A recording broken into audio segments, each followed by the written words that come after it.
there won't be any control of the general public. They have a right to be there. So if you have a police officer next to him, they are able to decide on what is legal and what is not legal. All right. Well, Richard, it is great to see you, and it's always great to get your perspective and expertise. So, this story about Harry and suing the government and the police has been going on for quite some time, but now that there's a new lawsuit. So why do you think he decided to sue the British police for refusing to grant him special protection? The situation with Harry and the police is an unprecedented, interesting one, insofar as the committee that just makes a decision on who receives protection, and if they do receive protection, to what extent that protection appears. The decision in this process here appears to be one as a result of a disgruntled aspect to the situation, as opposed to one that's laid down as a matter of policy. One would like to believe that the requirements for protection are indeed laid down as a matter of course by the Royalty and VIP Executive Committee. And when situations arise where an individual is subject to protection, or the question of protection is to be afforded to them, they can refer to that document as a means to benefit the decision-making process. In this instance, this is unprecedented, you see. So here we have a senior member of the royal family that has decided to relinquish his functioning responsibilities for the family and decided to go along his own private path, his way of life there.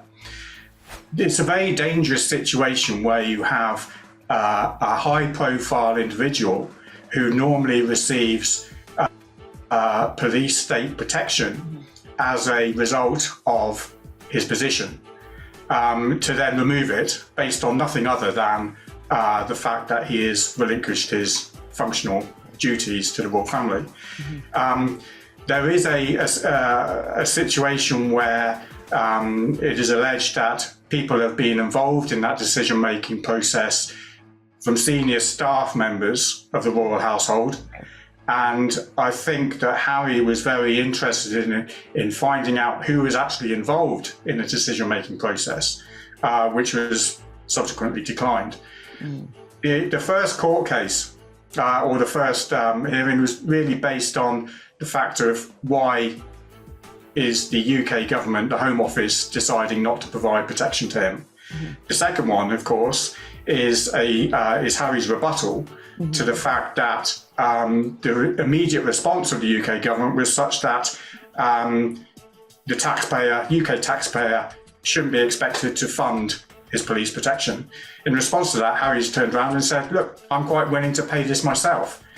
And of course, now the UK government is turned around and responding to that, saying, no, you're not allowed to pay for yourself. So subsequently, what we have now is another court submission application for a hearing to actually investigate and understand the reasonings why a decision-making process involved, and the outcomes, hopefully, will result in Harry's favour. Do you think that he should be allowed to pay his own police protection? Yes, I do. And there are fundamental reasons for that. Now, I don't believe that Harry should receive the same protection from the UK police in his current state as his private life as he did when he was a member of the royal family. It's his decision to have left the United Kingdom and reside in the US, and it would have been such an unworkable situation almost. For cultural aspects, for operational aspects, to expect the UK police to be deployed in the United States on a regular basis. It's unworkable and it shouldn't be considered. However, what it should have been involved is the fact that the Police Protection Command, which actually oversees and deploys and makes the decision-making process in terms of training and how protection matters appear on the ground, for individuals subjected to protection. There should have remained a UK police concern and a subsequent UK police operational oversight. You can't have someone such as Prince Harry 1 minute receive the full scope of police protection 1 minute, and then the next minute receive nothing based on nothing other than the reasoning of you've decided to leave, therefore we're removing your protection. Right. It's actually almost a bewildering situation what we have here. On one hand, you have those that support that notion, including commentary from former serving, well-respected police protection officers, stating that Harry shouldn't be entitled to it. It's his decision that he's to leave, and therefore he is to pay protection for himself from the private sector in its entirety. There is a duty of concern here. It's inherent. It's part of the process here, and it's been ignored or disregarded in its entirety based on nothing other than what appears to be an undertone of a disgruntled atmosphere to the situation. Harry's decided to leave. He's relinquished his duties, decided to earn a living in the private sector. And there seems to be a bit of almost a disgruntled employee stance to the issue. Whereas we need to all be looking at this situation with a level head, being a bit mature about it. But not only that, actually reassess the threats to Harry. Now, the threat and risk to members of the royal family are conducted in a way that is based and influenced by the activity of the individual. So the level of protection will differ from a well-publicised public event to if that individual is to attend a private function or indeed totally private life activity at the time. It goes from a very high profile nature to a very discreet, low profile, blending in with the street scene nature as well. Now, Harry coming over to the UK, as he did for the Jubilee, and also in other occasions where it wasn't well publicised, any threat to Harry, or indeed any individual whatsoever, the threat has to have knowledge of the presence of the target. They have to be able in that area to conduct the attack. They have to be capable in that area to conduct the attack. And they need to know the place, date, time of that individual they wish to attack. Now, if Harry's arrival into the UK is very discreet, then of course any threats to him are controlled. But this is all based on the premise that no one involved in that movement from the US to the UK is going to leak that information. And there's a lot of working parts to that movement involving people on the periphery of that high level of interaction, people from aircraft handlers, air traffic controls, movements of the vehicles, and so on, luggage handlers, the whole array of people involved in that movement. It's not to say that word will get out to the media, and once the media knows, and then of course the threat will know. And it's the controlling of that threat that would benefit Harry coming to the UK. Now, that shouldn't be relied upon.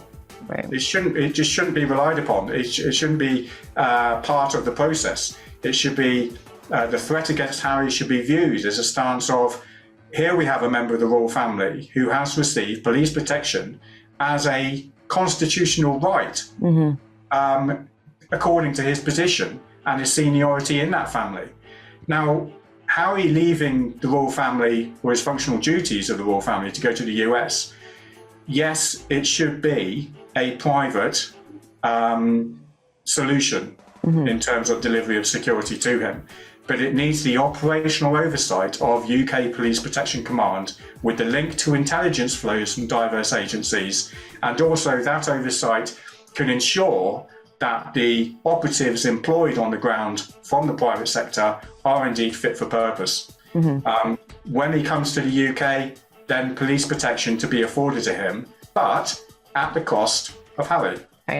And here we have a sewn-up solution where the UK taxpayer isn't affording the budget for it, yet the standards on the ground are sufficient to protect Harry to a workable state. And by that I mean it's not just the intelligence flows, but it's It's to do with the use of the law. So to have a police protection operative or officer next to Harry's side, he has the power of law. Now, if there was a 100% private industry provision of security for Harry when he came to the UK, if Harry and Meghan are walking down Oxford Street doing some shopping, he's going to be instantly recognised. Yeah. And there will be a lynch mob around him. And then there'll be photographers and the whole media around him. There won't be any control of the general public. They have a right to be there. So if you have a police officer next to him, they are able to decide on what is legal and what is not legal, and be able to react and respond and call on police assistance support if they need it. The whole situation at the moment seems to be more geared around a disgruntled situation more than anything else, as I say. Yeah, no, is it disgruntled on the palace side and the police? Are they working together? Like that's where I think it's a little bit of a gray area for a lot of people. Is it the police deciding not to give him the protection, or is it the palace, or is it both? I think it's both. Yeah. Of course, we're here. We are on the periphery of it all. We don't have insider knowledge.